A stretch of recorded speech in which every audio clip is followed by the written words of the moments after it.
Greetings there, my friend, and welcome to the fire.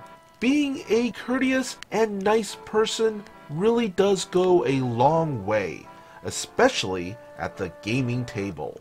Just some food for thought. Watching two different players in their first session, r/dnd stories posted by Shark of the Streets.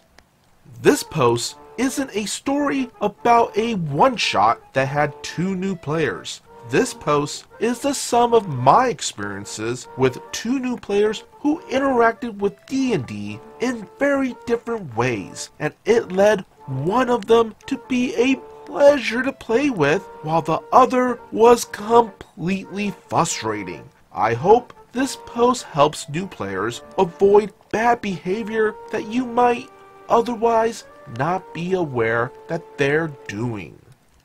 To set the scene up, most of my game group were unable to make it to a session. My GM sister-in-law had wanted to try D&D, and I had always wanted my wife to try playing with me. So my GM made a short one-shot to introduce these two newbies to D&D. I won't tell you which player was my wife and which was the sister-in-law. Here is a summary of their different interactions with our session. New player 1 logged into Zoom and rolled 20 before the game started to make sure their computer settings and character sheet were ready. New player 2 logged in 5 minutes late with internet and sound issues. Couldn't figure out how to log into Roll20. Misplaced her character sheet. Player 1 paid attention to the GM as he was describing the tavern scene that we were starting in. Player 2 got distracted by her cat as the GM set up the scene. Constantly asked GM to repeat himself. Player 1 tried to interact with various NPCs in the tavern, despite the player's shy nature. Player 2 had no interest in role-playing. Player 1 asked both players and the GM lots of questions about what she can and cannot do in the game. She understood what her character was good at and what her character is bad at. Player 2 assumed she could do anything and got upset when we told her that a level 1 druid is not a super charismatic, near invincible demigod. Player 1 treated NPCs with respect as if they were real people. Player 2 ignored most NPCs, though she didn't ignore, she attempted to rob, kill, or insult.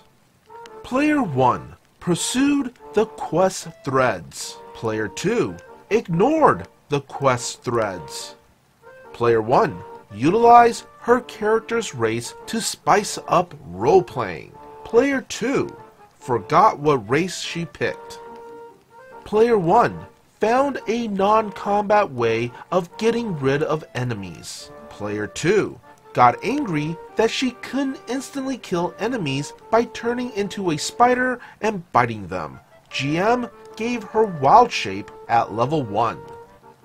Player 1 in combat used healing spells and bardic inspiration to support allies who need the most help. Player 2 prioritized solo enemies instead of the ones the party was focusing. Didn't want to heal allies on death's door over dealing damage to enemies. Player 1 during post-session thanked the GM and other players and asked for feedback. Player 2 during post-session got distracted again, then logged out of Zoom. Now that post reminds me of those old Goofus and Galleon comic strips, or the Howard and Nestor comic strips in Nintendo Power. Are you more of a player 1 or a player 2? Sound off and let us know. And that's our story. Be sure to hit that like and subscribe button for more future content. Also, if you would kindly follow the socials posted in the description, That would be amazing. As always, be good, be great, be awesome.